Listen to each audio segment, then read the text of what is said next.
नमस्कार. आता आपण वर्षा ऋतूतल्या बऱ्याचशा सगळ्या गोष्टी बघितल्या आणि पण आता ह्या चातुर्मास आणि वर्षा ऋतू ह्यामध्ये येणारे सगळ्यात महत्त्वाचा कुठला मुद्दा असेल तर उपवास हे असतात, की खूप पेशंट येतात की सर हे उपवास केलं ते आणि उपवास करून परत आजारी पडतात. हेच त्याच्यात आम्हाला वैद्य म्हणून किंवा डॉक्टर म्हणून उपवास करून तुम्ही आजारी पडताय किंवा पोटाचे आजार निर्माण करून घेताय ह्याच्यासारखं चुकीचं काहीच नाही आहे. कारण काय झालंय की उपवासाबद्दलचे बरेच गैरसमज खूप आहेत. हे असतं एक तर दोन गोष्टी आहेत त्याच्यामध्ये. उपवास हे असतात की एक अंग आपलं शरीर जे आहे, मन जे आहे आणि आत्मा जो आहे तर तो हलका करणं म्हणजे एकदम लघुत्व आणणं त्यामध्ये हे असणं. आणि दुसरा उपवास म्हणजे कसा आहे की उप म्हणजे काय देव आणि वास म्हणजे देवाजवळ आपला वास किंवा मन आत्म्यापासून आपण देवाजवळ शरीरानं मनाने ह्याच्यानं आपण देवाजवळ वास करणं हे असतात. म्हणजे अध्यात्मातली जी ध्यानधारणा आणि समाधीपर्यंतची जी अवस्था आहे तर ह्या उपवासानं चांगल्या पद्धतीनं घडतं हे असतात. त्यासाठी आपल्याला काय करायला पाहिजे की आपण आजारी नाही पडायला पाहिजे आणि शरीर आपलं हलकं व्हावं म्हणून हे उपवास आपल्याला सांगितलेले आहेत हे असतात. कारण काय होतं की देवाच्या तुम्ही ज्या वेळेला म्हणजे कुठल्याही पद्धतीचं नामस्मरण करा, ध्यान करा, धारणा करा, वारी करा किंवा कुठल्याही पद्धतीचं देवाचं स्मरण करा, हे करण्यासाठी आपलं शरीर, मन आणि आत्मा हा निरोगी पाहिजे म्हणून आपल्याला उपवास करणं गरजेचं आहे हे असतं. आणि हे ॲलोपॅथिक शास्त्रानुसार सुद्धा त्यांनी सांगितलेलं आहे की कसं एखाद्या गोष्टीला, एखाद्या मशीनला तर कसं असतं की आपण रविवारी सुट्टी घेतोय, काही जण मंगळवारी सुट्टी घेतात. एखादं मशीन आहे तर त्याला सुद्धा आपण ते थोडं बंद करण्यासाठी त्याला विश्रांती देतो. तसं आपल्या पचन संस्थेला सुद्धा विश्रांती दिली गेली पाहिजे म्हणून सुद्धा तुम्ही उपवास करू शकताय. तर हा उपवासाचं सगळ्यात महत्त्वाचं महत्त्व आहे, लक्षात ठेवा. आणि आयुर्वेदामध्ये सुद्धा ह्याला अनन्यसाधारण महत्त्व आहे. तर ह्या 4 महिन्यामध्ये आपल्याला खूप पद्धतीचे उपवास आपण करत असतो. तर त्यामध्ये माझं इतकंच म्हणणं आहे की तुम्ही त्या ठिकाणी हलके पदार्थ खावा हे असतात.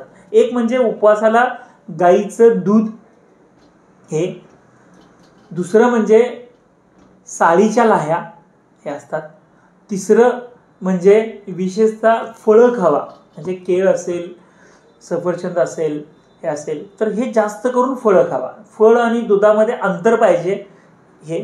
तर 3 ते 4 तासाचं त्याच्यामध्ये फळाच्या मध्ये आणि दुधाच्या मध्ये अंतर ठेवा हे करा. लगेच काही खाऊ नका हे करा हे.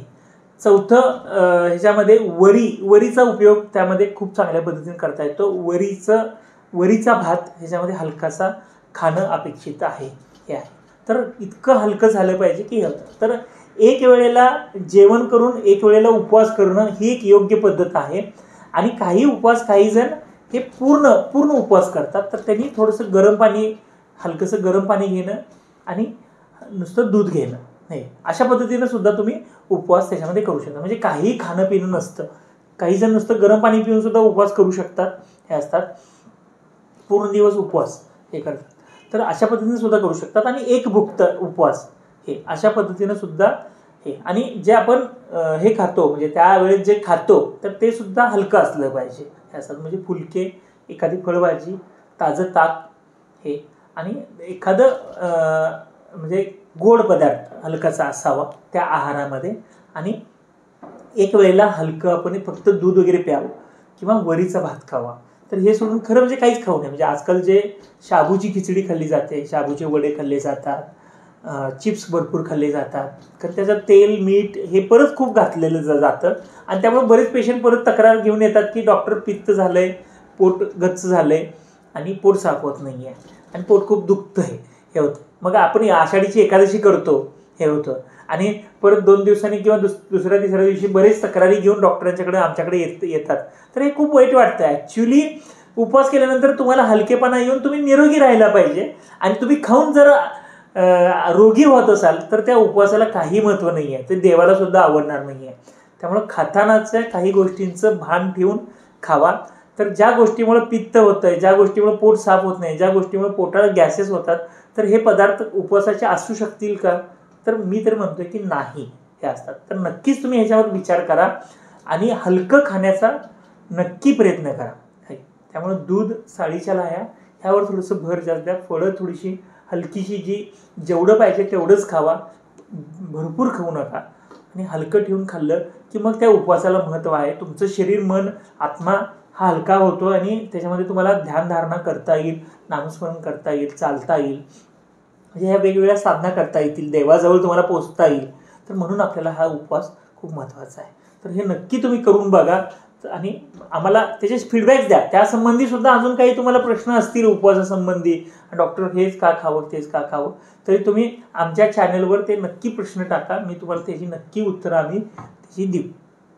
तर नमस्कार.